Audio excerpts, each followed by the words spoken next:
and welcome to my channel. Today we are gonna learn few sentences using get.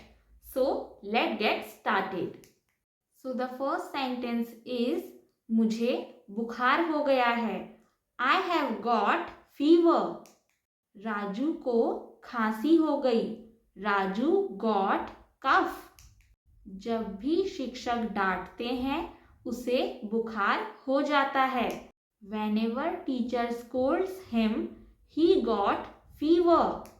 उसे पीलिया हो गया था.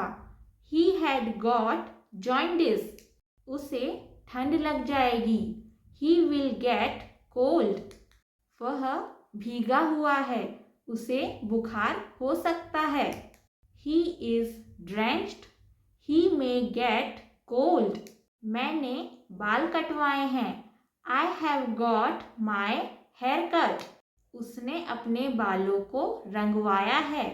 She has got her hair colored. उसे सिर दर्द हो गया. He got a headache. तुम्हें खांसी हो गई. You got cough.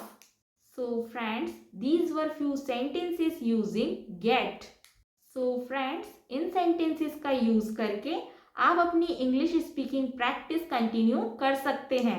Because English बोलते वक्त गेट एंड गॉट वाले सेंटेंसेस का यूजुअली यूज किया जाता है. So I hope you all found this video useful.